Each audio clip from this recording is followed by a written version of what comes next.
बिस्मिल्लाहिर्रहमानिर्रहीम। अस्सलाम वालेकुम फ्रेंड्स। उम्मीद करता हूँ आप सब लोग खैरियत से होंगे, शादाबाद होंगे।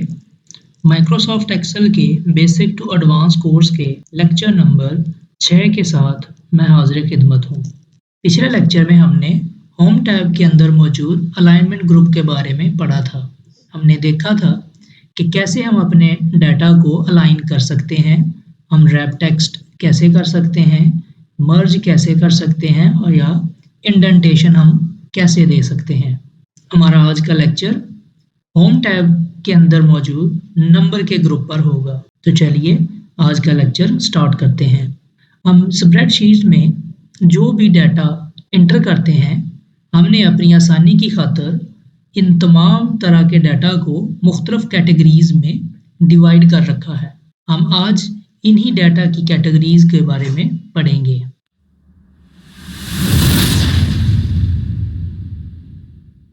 हमारे पास डाटा की कौन कौन सी कैटेगरीज हैं, हाँ, ये जानने के लिए हम देखते हैं कि हमारे पास नंबर ग्रुप में जो सबसे ऊपर ये सर्च बॉक्स है, इसके साथ जो एरो साइन है इस पर क्लिक करेंगे तो हमारे पास ये एक ड्रॉप डाउन सामने आ जाएगी।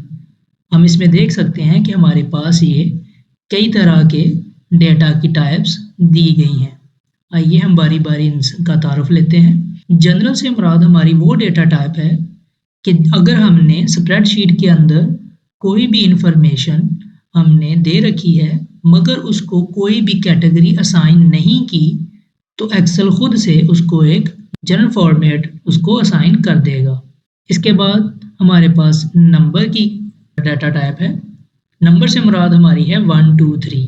इसके बाद हमारे पास है करेंसी, जैसा कि इसके नाम से ही शो हो रहा है, ये किसी भी कंट्री की करेंसी हो सकती है।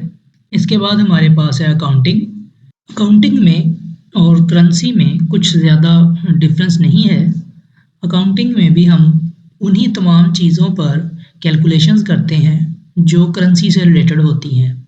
इसके बाद हमारे पास है शॉर्ट डेट और लॉन्ग डेट, यानी कि मिसाल के तौर पर अगर हमारे पास कोई एम्प्लॉयज़ का डाटा है या स्टूडेंट्स का डाटा है तो हमने उनकी ज्वाइनिंग डेट या उनकी बर्थ डेट वगैरह लिखनी होती है, तो ये उनके फॉर्मेट है कि आप शॉर्ट डेट में उनका डाटा रखना चाहते हैं या लॉन्ग डेट के बारे में। इसके मतलब हम अभी थोड़ी देर में मज़ीद डिस्कस करेंगे।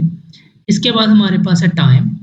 टाइम से मुराद ये है कि अगर हमारे एम्प्लॉयज़ हैं, हमारे पास कोई ऐसा डाटा है जिसमें हमारे एम्प्लॉयज़ हैं तो हमने उनका टाइम इन या टाइम आउट वगैरह रखना है, तो वो कॉलम जिसमें हम अपने इस टाइम की एंट्री करेंगे उस कॉलम की कैटेगरी हम टाइम रख लेंगे।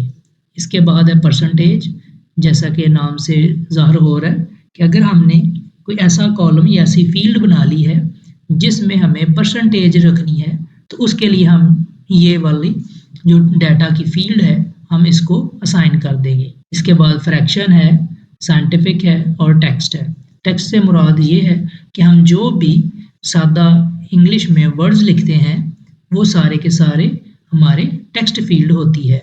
तो आइए इसके मतलब मज़ीद जानते हैं।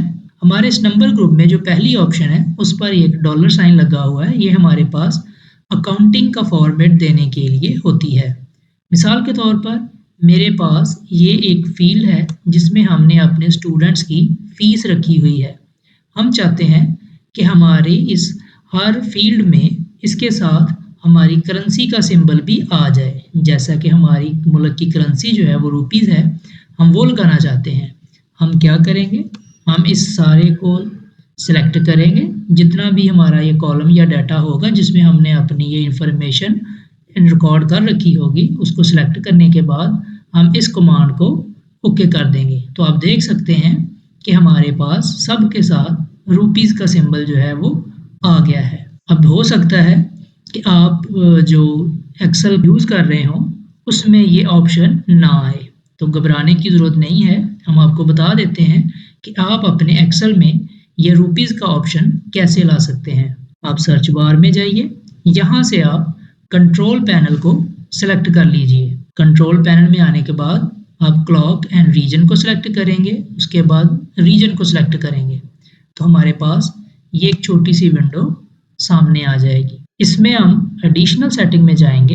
एडिशनल सेटिंग में जाने के बाद यहाँ पर ये करेंसी का टैब है, हम करेंसी के टैब को सिलेक्ट करेंगे। और यहाँ पर देखें हमने ऑलरेडी रुपीज़ को लिख रखा है। आप अपने क्रममूलक की कोई भी करेंसी का जो भी सिंबल है वो यहाँ पर टाइप करें। टाइप करने के बाद अप्लाई करें, ओके करें, फिर आप ओके करें तो आपके मुल्क की ये जो करेंसी है वो इसमें ऐड हो जाएगी। फिर आप उसको यहाँ से जाकर देख सकते हैं और उसको अप्लाई भी कर सकते हैं। नेक्स्ट हमारे पास जो ऑप्शन है वो है परसेंटेज की। मिसाल के तौर पर हमारे इन स्टूडेंट्स ने इम्तहान में ये नंबर हासिल किए हैं। हम इनके नंबर्स की एक परसेंटेज निकालना चाहते हैं। इसके लिए हम लिखेंगे is equal to obtained marks, इसका सेल का रेफरेंस नंबर देंगे, तकसीम टोटल मार्क्स। अब जिस सेल में हमने टोटल मार्क्स दे रखे हैं उसका रेफरेंस नंबर देंगे और एंटर कर देंगे। आप देख सकते हैं कि हमारे पास उसने 79% हमें बता दिया है। वो इसलिए कि हमने इस सारे कॉलम पर जो डेटा की टाइप है, जो फॉर्मेट है, वो परसेंटेज को चूज़ किया हुआ है। अगर हम परसेंटेज को नहीं चूज़ करते, हम कोई नंबर चूज़ करते हैं तो आप देख सकते हैं कि ये साथ ही चेंज हो जाएगा। मगर हमें चूँकि ये परसेंटेज में चाहिए, हम इस सारे कॉलम को सिलेक्ट करेंगे और जहाँ पर आने के बाद हम परसेंटेज को सिलेक्ट कर लेंगे। तो आप देख सकते हैं 79.38% हमारे पास ये बनकर आ गया है। और इसी फार्मूला को अगर हम नीचे कॉपी पेस्ट करना चाहते हैं तो हम क्या करेंगे, हम इस कर्सर को इस सेल के इस हिस्से में लेके आएंगे, बॉटम राइट कॉर्नर जो है यहाँ लेकर आएंगे। तो आप देख सकते हैं कि हमारा कर्सर वाइट प्लस के निशान से ब्लैक प्लस के निशान में कन्वर्ट हो गया है। जब ये ब्लैक साइन में कन्वर्ट हो जाए फिर हम लेफ़्ट क्लिक दबाएंगे और इसको हम नीचे को ड्रैग कर देंगे। इससे हमारा जो फार्मूला है वो आगे मुख्तलिफ सेल्स में पेस्ट होता जाएगा। पेस्ट होने के बाद अब हम देख सकते हैं कि इसने तमाम के तमाम स्टूडेंट्स की जो परसेंटेज है वो हमें दे दी है। इसके बाद अगली हमारे पास जो ऑप्शन है वो है कॉमा सेपरेटर। कॉमा सेपरेटर हमारे पास ज़्यादातर अकाउंट्स में ही यूज़ होता है क्योंकि वहाँ पर हमने करेंसी पर काम करना होता है। मिसाल के तौर पर अगर मैं यहाँ पर कुछ फिगर ऐड कर दूँ और मैं ये चाहूँ कि हमें ये वाली हमारी जो फिगर है ये 1000 के सेपरेटर के तौर पर नज़र आए, यानी हमें पता चले कि कितने 1000 हैं, कितने मिलियन हैं या कितने बिलियंस हैं। तो इसके लिए हम इसको सिलेक्ट करते हैं। सिलेक्ट करने के बाद इस कॉमा सेपरेटर को लगा देते हैं तो ये हमारे पास खुद से ही एक्सेल डिफाइन कर देता है कि ये 125,639 रुपये बनते हैं। इसके बाद हमारे पास है, यहाँ से हम डेसिमल के बाद जो हमारे डिजिट्स हैं उनको हम इंक्रीज़ कर सकते हैं। मिसाल के तौर पर यहाँ पर हम देख सकते हैं कि डेसिमल के बाद इस वक्त हमारे पास 2 सिफ़र आ रहे हैं। अगर हम इसको प्रेस करेंगे तो अब ये 3 सिफ़र हो जाएंगे। यहाँ से हम डेसिमल के बाद अपने जो डिजिट्स हैं उनको बढ़ा सकते हैं और इस कमांड बटन से हम इन डेसिमल के बाद जो हमारे डिजिट्स हैं हम उनको ख़त्म भी कर सकते हैं। जैसा कि हमने ये फ़ीस वाले हिस्से में देखा कि हमारी फ़ीस के साथ सबके साथ पॉइंट के बाद 00 आ रहा है। अगर हम अब ये 0 नहीं डेसिमल के बाद लगाना चाहते तो हम इसको 2 बार क्लिक कर देंगे। तो अब आप देख सकते हैं कि हमारा वो जो डेसिमल के बाद 0 थे वो भी ख़त्म हो गए। इन द सेम वे अगर हम परसेंटेज को राउंड ऑफ करना चाहते हैं हम इस सब को भी सिलेक्ट करेंगे और यहाँ से इसको 2 बार दबाएंगे तो हमारे डेसिमल के बाद जो 0 आ रहे थे वो सारे ख़त्म हो गए हैं। इसके बाद हमारे पास ये छोटा सा डाउन एरो साइन है, इसको दबाएंगे तो वही फॉर्मेट सेल वाली विंडो हमारे पास आ जाएगी जिसकी शॉर्टकट की हमने आपको Ctrl+1 बता रखी है। इसमें आने के बाद हम नंबर के टैब को सिलेक्ट करेंगे और यहाँ पर हम देख सकते हैं कि वही डेटा टाइप्स जो हमने पढ़ ली हैं कि वही डेटा टाइप्स जो हमने पहले ऑलरेडी डिस्कस की हैं वो हमारे पास यहाँ भी आ गई हैं। इनमें जो मोस्ट इम्पॉर्टेंट है वो है डेट का फॉर्मेट।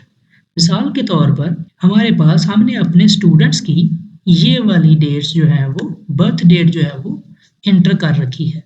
अब इससे हमें कोई ख़ास अंदाज़ा नहीं होता, पढ़ने वाले को, हमारे यूज़र को पता नहीं चल रहा कि इसकी डेट ऑफ बर्थ जो है वो रियल में क्या है। इस वक्त मेरे पास मेरे पीसी में जो डेट का फॉर्मेट है उसमें मंथ पहले है, फिर डे है, फिर उसके बाद ईयर है। तो हमने ये सारी जो डेट है ये इसी फॉर्मेट में दे रखी है। डेट पर कोई भी कैलकुलेशन करने से पहले आप इस बात को यकीनी बना लें कि आपने जो बर्थ डेट है, डेट का जो फॉर्मेट है वो सेम आपने अपने कंप्यूटर के जो डेट का फॉर्मेट है उसके मुताबिक दे रखा है। अगर इसके मुताबिक नहीं होगा तो हम इस पर कोई भी डाटा एनालिसिस नहीं कर सकेंगे। डेट्स पर डाटा एनालिसिस कैसे करते हैं ये हम आने वाले लेक्चर्स में इंशाल्लाह पूरी डिटेल के साथ आपको बताएंगे। इस वक्त हम आपको ये बताना चाह रहे हैं कि आप अपने इस डेट फॉर्मेट को आसानी से पढ़ा जाने वाला कैसे कर सकते हैं, जिसको हम यूज़र फ्रेंडली भी कह सकते हैं। हम क्या करेंगे, इस सारे सेल को जिसमें हमने डेट्स दे रखी हैं सिलेक्ट करेंगे, कंट्रोल 1 दबाएंगे, हमारे पास फॉर्मेट सेल की विंडो आएगी और हम नंबर का टैब में आ जाएंगे। हम डेट्स के टैब में आकर यहाँ से अपनी मर्जी का कोई भी डेट फॉर्मेट चूज़ कर लेंगे जिससे हमें आसानी से पता चल जाए। मिसाल के तौर पर मैं इसको चूज़ कर लेता हूँ, ओके करता हूँ। और अब देखें आप, अब हमारे लिए हर एक की बर्थ डेट को पढ़ना ज़्यादा आसान हो गया है। जैसा कि आप आसानी से देख सकते हैं 22 अगस्त 2014, 26 मई 2002, 15 जुलाई 2001, 23 जून, इस तरह। तो ये था नाज़रीन हमारा आज का डेटा कैटेगरीज़ या डेटा टाइप्स के मतलब आज का एक छोटा सा लेक्चर। उम्मीद है आपको हमारा ये लेक्चर पसंद आया होगा। अगर आपने हमारी इस वीडियो से कुछ भी नया सीखा है तो कमेंट सेक्शन में हमें ज़रूर बताइए, और अगर आप हमारे चैनल पर नए हैं तो हमें सब्सक्राइब कीजिए, वीडियोस को लाइक कीजिए और अपने दोस्तों के साथ शेयर कीजिए। तो मिलते हैं एक नई वीडियो के साथ, तब तक के लिए अल्लाह हाफिज़।